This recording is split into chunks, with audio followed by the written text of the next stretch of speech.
নমস্কার, আপনারা দেখছেন গ্লোব টিভি, সবার পাশে সবার সাথে। গ্লোব নিউজ নিয়ে এখন আমি সুপর্ণা রয়েছি আপনাদের সঙ্গে। এক নজরে দেখে নেব আজকের বিশেষ খবর। লেদার কমপ্লেক্সের দূষিত জলে ক্ষতিগ্রস্ত মৎস্য চাষিরা। শুরু হতে চলেছে রাইস বানসাল। ট্রাফিক নির্দেশ উপেক্ষা করেই পাম্পে মিলছে পেট্রোল। আইসি কোয়ার্টার ও মহিলা কনস্টেবল ব্যারাকের উদ্বোধন। স্বেচ্ছাসেবী সংস্থার উদ্যোগে ইফতার পার্টির আয়োজন। কাদা খেলায় মাতল সেনপাড়া কালীতলা রোডের বাসিন্দারা।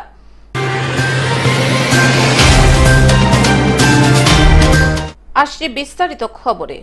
লেদার কমপ্লেক্সের দূষিত জলে ক্ষতিগ্রস্ত মৎস্য চাষিরা। কলকাতার লেদার কমপ্লেক্সের দূষিত ময়লা ও কেমিক্যাল মিশ্রিত জলে ক্ষতিগ্রস্ত হাড়োয়া, মিনাখা, সন্দেশখালী সহ বিস্তীর্ণ এলাকার মৎস্য চাষিরা। এই সমস্ত এলাকার মৎস্য চাষিরা বিদ্যাধরী নদী থেকে জল নিয়ে মাছ চাষ করেন, কিন্তু সম্প্রতি কলকাতার লেদার কমপ্লেক্সের দূষিত কেমিক্যাল মিশ্রিত জল ও কলকাতার বিভিন্ন পৌরসভার দূষিত জল বাগজোলা খাল হয়ে হাড়োয়ার কুলটি লক গেট দিয়ে সরাসরি মিশে যাচ্ছে বিদ্যাধরী নদীতে। এর ফলে ব্যাপক ক্ষতির মুখে পড়তে হচ্ছে এই সমস্ত এলাকার মৎস্য চাষিদের। সমস্যা তো প্রচুর হচ্ছে। সমস্যার হাল তো অনেক চেষ্টা করলাম, কিন্তু চেষ্টা করে পাচ্ছি না। মাছের প্রচুর ক্ষতি হচ্ছে। আগে প্রচুর পরিমাণে বড় বড় গলদা চিংড়ি, বাগদা ইত্যাদি চিংড়ি মাছ হতো। আর এছাড়া আছে আমাদের এই নদীতে প্রচুর পরিমাণে মাছ আসতো।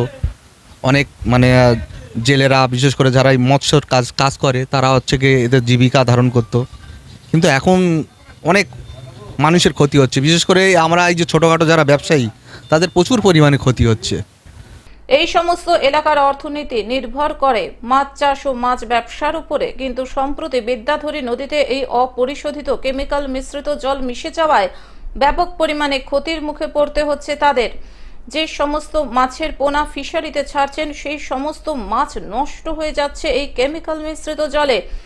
ক্ষতি হচ্ছে বলতে, আগে যে আমাদের বিদ্যাধরী নদীতে যেসব মাছ জন্মাতো, বাগদা, ভেটকি, তারপরে বিভিন্ন ধরনের যে মাছ আসতো না, মিন, ওইগুলো নষ্ট করে দিচ্ছে। আমাদের এই যে লেদার কমপ্লেক্সের জল ছাড়ার পর থেকে এইটা করছে। ক্ষতি হচ্ছে কি, ওই মাছ জন্মাতে পারছে না, সব ঘেরিওয়ালারা মার খাচ্ছে, চাষিরা মার খাচ্ছে। মৎস্য চাষিদের দাবি, এই জল পরিশোধন করে নদীতে ছাড়া হোক, তা না হলে আগামী দিনে অর্থনীতিতে ব্যাপক আঘাত আনতে পারে। একদিকে ক্ষতিগ্রস্ত হচ্ছে নদীর মাছ, অন্যদিকে ক্ষতি হচ্ছে মৎস্য চাষিদের। সব মিলিয়ে বিপদের সম্মুখীন হতে হচ্ছে প্রান্তিক এলাকার মানুষদের। সমস্যা হচ্ছে এই কেমিক্যাল জল আমাদের এলাকায় ঢুকে যে মাছের ছোট ছোট ভিয়েনগুলো নষ্ট হয়ে যাচ্ছে, বা জল দূষিত হয়ে মাছ বাড়ছে না, মাছ মরে যাচ্ছে, মাছের বিভিন্ন রোগ আসছে। আগে যেমন ন্যাচারালভাবে যে আমাদের এই চাষগুলো হতো, ন্যাচারাল চাষ, কোনো পদ্ধতিভাবে করি না আমরা, তা এই নদীর জল ঢুকিয়ে আমরা চাষগুলো করি। এতে আমাদের এত পরিমাণ কেমিক্যাল আসছে যে মাছের কোনো ভিয়েন হচ্ছে না, বা ঝে, বাগদার পোনা যেগুলো আমরা ফেলি, সেগুলো এই জলে নষ্ট হয়ে যাচ্ছে এবং মাছের বিভিন্ন রকম রোগ আসছে। যে রোগগুলো আমরা ঠেকাতে পারছি না, তাতে আমাদের মাছ চাষের ব্যাপক ক্ষতি হচ্ছে। বসিরহাট থেকে শ্যাম বিশ্বাসের রিপোর্ট, গ্লোব নিউজ। শুরু হতে চলেছে রাইস বানসাল।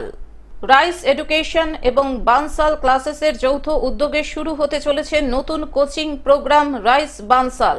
উদ্বোধনী অনুষ্ঠানে উপস্থিত ছিলেন বানসাল ক্লাসেসের এমডি ও সিইও সামির বানসাল এবং রাইস অ্যাডামাস গ্রুপের চেয়ারম্যান এবং অ্যাডামাস বিশ্ববিদ্যালয়ের চ্যান্সেলর প্রফেসর ডক্টর সমিত রায়। কলকাতার ছাত্রছাত্রীরা এখন আইআইটি, জেইই এবং নিটের জন্য শীর্ষস্থানীয় কোচিং এর সুবিধা পাবে, যা তাদের লক্ষ্য পূরণে সহায়ক হবে। সামির বানসাল বলেন, আমরা রাইস বানসালকে কলকাতায় আনতে পেরে খুবই আনন্দিত। আমাদের লক্ষ্য হলো ছাত্রদের উচ্চমানের কোচিং প্রদান করা, যাতে তারা আত্মবিশ্বাসী হয় এবং সক্ষমভাবে জাতীয় স্তরে প্রতিযোগিতায় অংশ নিতে পারে।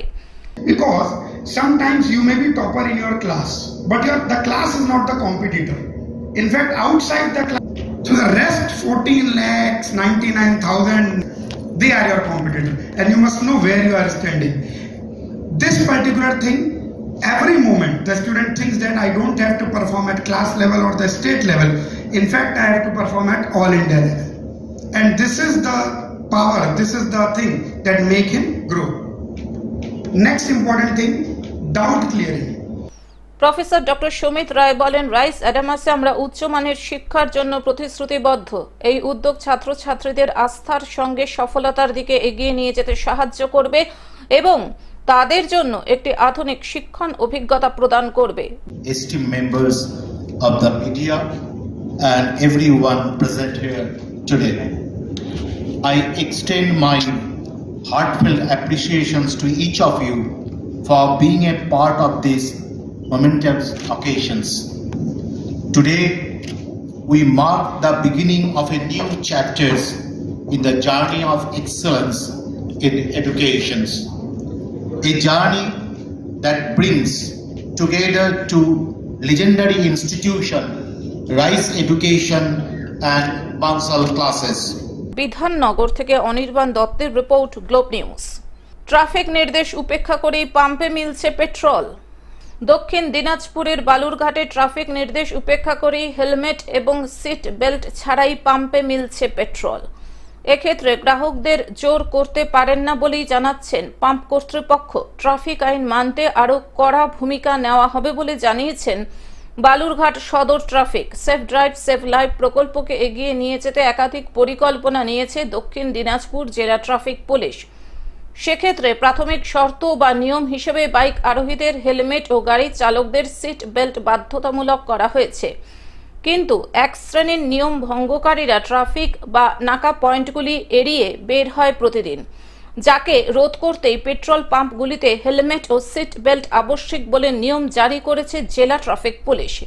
এ নিয়ে বালুরঘাট সদর সহ প্রতিটি পেট্রোল পাম্পে ব্যানার টাঙানো হয়েছে, no helmet, no seat belt, no petrol, এই স্লোগান রয়েছে সেখানে। কখনো কখনো পাম্পগুলিতে অভিযান চালাচ্ছে ট্রাফিক, তবে সপ্তাহ দুয়েকের মধ্যে ওই নিয়মটি কার্যত মুখ থুবড়ে পড়ছে বলে অভিযোগ সাধারণ মানুষের। কিন্তু এ নিয়ে গ্রাহকদের জোর করতে পারেন না বলে জানাচ্ছেন পাম্প কর্তৃপক্ষ। বালুরঘাট শহরের বিশ্বাসপাড়ার পেট্রোল পাম্প মালিক অরিন্দীপ বণিক জানান, ট্রাফিকের পক্ষ থেকে তাদের বলা হয়েছে হেলমেট ও সিট বেল্ট ছাড়া পেট্রোল না দিতে, কিন্তু তারা জোর করতে পারেন না কোনো গ্রাহককে। আবেদন করছেন গ্রাহকদের, কিন্তু কেউ শুনছেন আবার কেউ শুনছেন না। বেশি বললে তেল না নিয়ে চলে যাচ্ছেন। আমাদেরকে ইনস্ট্রাক্ট করে গেছে যে হেলমেট ছাড়া পেট্রোল দিতে না, এবং তারা এখানে একটা ব্যানারও টানিয়ে দিয়ে গেছে। তো এবার ওনারা আমাদেরকে বলেছিলেন যে আপনারা বলবেন কাস্টমারকে যাতে হেলমেট পরে আসে বা সিট বেল্টটা লাগিয়ে আসে গাড়িতে, চার চাকাতে। তো আমরা স্যারদের কথা অনুযায়ী যথারীতি বলছি কাস্টমারকে। তো কিছু কিছু কাস্টমার যেমন এরকম বলছে, কিছু কিছু কাস্টমার শুনছে, বলছে ঠিক আছে নেক্সট টাইম থেকে পরে আসবো। আবার কিছু কিছু কাস্টমার বলছে আপনারা দেবেন না, চলে যাবো, নেবো না পেট্রোল। তো এতে মানে আমরা তো এক প্রকার জোর করতে পারি না কাস্টমারকে, কারণ এটা আমাদের বিজনেস। আমার এখান থেকে তাহলে আমি যদি তাকে ফোর্স করি তাহলে স্যার চলে যাবে। এবং স্যারেরাও বলে গেছেন যে আপনারা ফোর্স করবেন না, আপনারা বলবেন শুধু যে হেলমেটটা পরে আসবে। তো আমরা সেইভাবে যথারীতি বলছি ওনাদের। এবার দেখুন, মানা না মানা তো পুরোপুরিটা ওনাদের উপর না। স্যারেরা তো ওনাদের সেফটির জন্যই বলছেন যে হেলমেটটা পরার জন্য, এবং আমরাও ওনাদেরকে বলছি। এবং ওনারা যদি না মানেন সেই বিষয়ে আমার আর কিছু করার নেই, বা আমাদের কিছু করার নেই। দক্ষিণ দিনাজপুর থেকে জয়দীপ মৈত্রের রিপোর্ট, গ্লোব নিউজ। আইসি কোয়ার্টার ও মহিলা কনস্টেবল ব্যারাকের উদ্বোধন। আসানসোলের সালানপুর থানার রূপনারায়ণপুর ফাঁড়িতে নতুন আইসি কোয়ার্টার ও মহিলা কনস্টেবল ব্যারাকের ফিতে কেটে শুভ উদ্বোধন করেন আসানসোল দুর্গাপুর পুলিশ কমিশনারেটের police commissioner Sunil Kumar Chowdhury, DC পশ্চিম সন্দীপ কাররা, এসিপি কুলটি জাভেদ হোসেন সহ অন্যান্য আধিকারিকেরা। এদিন ফাঁড়িতে স্বেচ্ছায় রক্তদান শিবিরের আয়োজন করা হয়। ফাঁড়িতে একটা আইসি কোয়ার্টার এবং এলসি ব্যারেকের আমরা ইনোভেশন করলাম। তার সঙ্গে সঙ্গে আমাদের এখানে একটা স্বেচ্ছায় রক্ত শিবির আয়োজিত করা হলো, যার মধ্যে আমার 50টা লোক এখানে স্বেচ্ছায় রক্ত দেবে। এবং আপনারা সবাই জানেন কিছুদিনের মধ্যেই আমাদের কিছু ফেস্টিভ্যালগুলো আসছে, তার মধ্যে আমাদের দোল আছে, তারপরে ঈদ আছে, রামনবমী আছে। আমার এটাই মানুষের কাছে বলা যে আমরা সবাই মিলেমিশে পুলিশের সঙ্গে আপনারা সাহায্য করে এই যে ফেস্টিভ্যালগুলো আসছে, त्यौहारগুলো আসছে, তারা আমরা সবাই ভালোভাবে পালিত করব, এটাই আমার আশা। আসানসোল থেকে সৌমিত্র গাঙ্গুলির রিপোর্ট, গ্লোব নিউজ। স্বেচ্ছাসেবী সংস্থার উদ্যোগে ইফতার পার্টির আয়োজন। ইংরেজ বাজারের কাজীগ্রাম অঞ্চলের Naodabazar Chandipur Tutepara society for rural development নামে এক স্বেচ্ছাসেবী সংস্থার উদ্যোগে রবিবার এলাকার প্রায় 2000 মানুষদের নিয়ে ইফতার পার্টির আয়োজন করা হয়। ইফতার পার্টিতে দেশ ও জাতির কল্যাণের উদ্দেশ্যে দোয়া করা হয়। সম্প্রীতির বার্তা দিতে মুসলিম ধর্মাবলম্বী মানুষের পাশাপাশি হিন্দু ধর্মাবলম্বী মানুষদেরও এই ইফতার পার্টিতে আমন্ত্রণ করা হয়।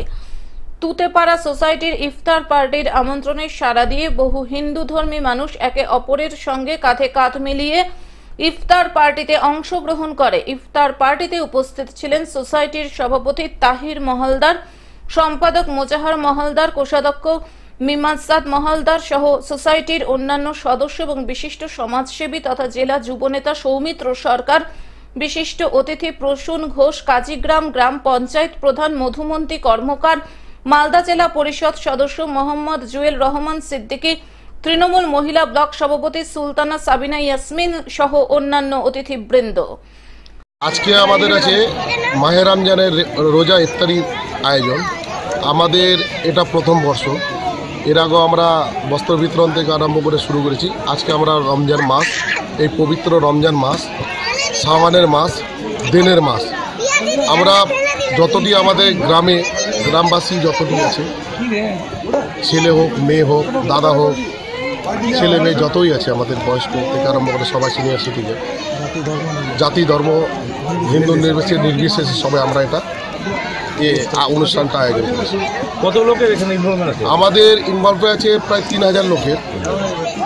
এখনো লোক বর্তমানে শুরু হয়েছে, আসবে রাত্রি 8টা-10টা অবধি চলবে। এই আয়োজনটা শুধু একবারের নয়, আমাদের সোসাইটি যেভাবে এগিয়ে যাচ্ছে আমরা চেষ্টা করব যতদিন বেঁচে থাকবো আমরা উন্নয়নের কান্ডারি ধরে, উন্নয়নের কান্ডারি যুব সমাজ যেরকম এগিয়ে এসেছে আমরাও জাতি নির্বিশেষে এগিয়ে যাব। মালদা থেকে অভিষেক দাসের রিপোর্ট, গ্লোব নিউজ। কাদা খেলায় মাতল সেনপাড়া কালীতলা রোডের বাসিন্দারা।